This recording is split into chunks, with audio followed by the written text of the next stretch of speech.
You ever had one of those moments where somebody looked at something you worked hard for and acted like it was theirs by default? That's exactly what went down with my HOA neighbor. Let's call her Karen. She decided that my truck, my pride and joy, was meant to be passed down to her son, like it was some kind of community hand-me-down.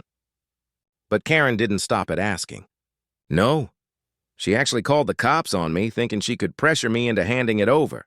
What she didn't realize was that I had someone powerful backing me up, and her little stunt was about to blow up in her face. It all kicked off on a Saturday morning. I was outside giving my truck a wash, a deep blue Ford I'd spent years customizing piece by piece. Every bolt, every chrome accent, every upgrade had a memory attached. It wasn't just a vehicle, it was part of who I was. As I was drying it off, I caught sight of Karen across the street. She stood there with her arms crossed, lips pursed so tight you'd think she'd just bitten into a lemon. I ignored her at first, figuring maybe she was just jealous. But sure enough, she strutted over with that fake, sugary smile I'd seen too many times before. "Your truck is just sitting here all the time," she said, tilting her head. "My son could really use a reliable ride. You should do the right thing and sell it to us." I almost dropped my towel. Was this woman serious? This wasn't some rusted-out beater abandoned in a field. This was my life's work. I laughed it off, but Karen's smile faded instantly. Her voice turned sharp, almost venomous. "Don't be selfish. He needs it more than you. And if you don't agree, I'll have to take other steps." I brushed it off, figuring it was just Karen being Karen, that is, until 2 days later when I pulled into my driveway and found flashing red and blue lights waiting for me. A police officer flagged me down, saying they'd gotten a report of a stolen truck. And there she was, Karen, standing smug and self-satisfied, telling the cops I had stolen her son's vehicle and refused to give it back. For a second, I couldn't even get words out. My truck stolen? I had every receipt, registration slip, and insurance paper proving otherwise. Still, Karen's confidence made it clear she thought she had this locked down. What she didn't know was that she had picked the wrong person to mess with. Because my brother-in-law, the man who had handled all the paperwork when I bought that truck, just so happened to be the state attorney. And once he was involved, Karen's fantasy world was about to collapse. The officers lingered at my driveway. One of them scribbled notes while Karen gestured wildly at my truck like she was a lawyer presenting evidence. Her son, a lanky kid in his 20s, stood behind her with a cocky grin, already picturing himself behind the wheel. "Officer, that truck was promised to my son," Karen announced dramatically. "He has the title. This man just won't hand it over. The nerve. A promised title? That was pure fiction." I went into my house and came back with my folder, the one where I kept every document related to the truck. Registration, bill of sale, insurance, VIN, all of it in my name. I handed it over. "Here's the truth. This truck is mine. Always has been. She's lying." The officer flipped through the stack, nodding as he checked each page. It should have ended there. But Karen? She wasn't about to back down. "Those papers are fake!" she screeched, her voice echoing down the street. "He forged them." "I know people who can prove it. My son deserves that truck, and I won't let this slide." The boldness was off the charts. The officers shifted uncomfortably, caught between official documents and a neighbor who was making an absolute scene in broad daylight. By now, a few neighbors had trickled outside, whispering and shaking their heads. Some already knew Karen's reputation, others looked genuinely curious about what was going on. That's when I pulled out my phone. Calmly, I dialed my brother-in-law. "Hey," I said loud enough for Karen to hear, "I need you to come down here." Karen's trying to claim my truck as hers. "The police are here." There was a pause, then a sigh. "I'll be there in 10 minutes, he said. When I hung up, Karen's expression faltered. "Who did you just call?" she demanded. "You'll find out," I said, folding my arms. While we waited, Karen kept rambling about fairness, about how neighbors should look out for each other's kids. Her son just kept grinning, smug as ever. But then, true to his word, a sleek black SUV pulled up. Out stepped my brother-in-law, sharp suit, badge clipped to his belt. Karen's eyes went wide. Her bravado vanished instantly. The whole crowd went silent. And just like that, the little game she thought she was winning had turned into something much more serious.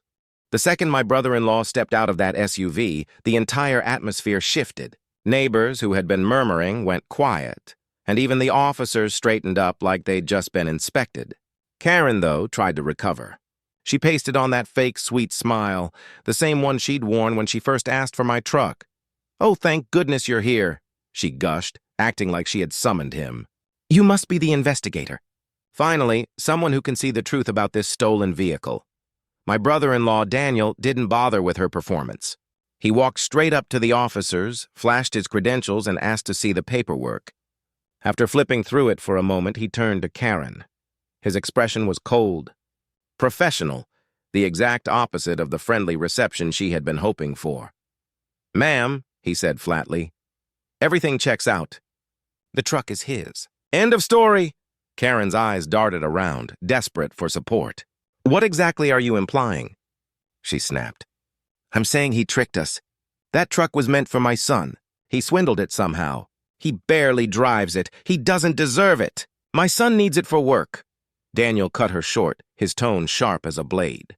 "Needing something doesn't entitle you to steal it. And filing a false police report? That's a criminal offense. Are you really ready to deal with those consequences?" The officers exchanged uneasy glances. Up until then, they'd been humoring Karen. But with the state attorney standing in front of them, the situation suddenly carried weight.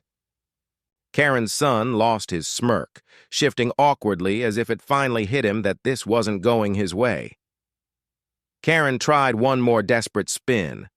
"This is harassment. You're all ganging up on me. I'll call the HOA. They'll side with me. They always do." That actually drew a few chuckles from the neighbors watching. Everyone knew Karen practically ran the HOA, but its reach stopped at property lines. It had zero power when it came to the law, and Daniel wasn't about to let her forget it. "Call whoever you like," Daniel said firmly. "But if you keep pushing this lie, I'll open an investigation into your actions. Filing false reports has consequences you clearly don't understand." Karen's face drained of color. For once, she was silent. The officers closed their notebooks, now clearly irritated with her instead of me. Neighbors started drifting back to their homes, muttering about how far she had gone this time. But deep down, I knew it wasn't over. Karen never walked away quietly. Sure enough, over the next week, she kept glaring at my truck every time she passed. Her son avoided looking at me altogether, embarrassed and bitter. But Karen wasn't finished, she just changed tactics. Soon, envelopes from the HOA started piling up. Violation notices, claims that my truck was too big for the driveway, that it lowered property values, that it was an eyesore, each one more ridiculous than the last. She was trying to bleed me dry with fines, hoping I'd eventually cave and hand the truck over. But Daniel had already warned me. "Document everything," he said. "Every notice, every photo, every word." So I did. I built a folder thick with evidence, every petty attempt at harassment cataloged in black and white. Then came the breaking point. One evening, I came home to find a deep, deliberate scratch running down the truck's side panel. My stomach sank. This wasn't HOA pettiness anymore. This was vandalism, and there was only one person in the neighborhood bold and angry enough to do it. Daniel didn't hesitate. He filed a report himself and oversaw the investigation. It didn't take long. A neighbor's security camera had caught her red-handed, Karen creeping across my driveway at night, key in hand, dragging it along the paint with a twisted little smile. The proof was undeniable. The next morning, Karen answered her door to find not just the police, but Daniel standing there too. Her arrogance collapsed instantly. She stammered excuses, blamed neighborhood kids, even claimed the footage was doctored. None of it worked. She was cited for vandalism, fined heavily, and warned that if she kept this up, she'd be facing real criminal charges.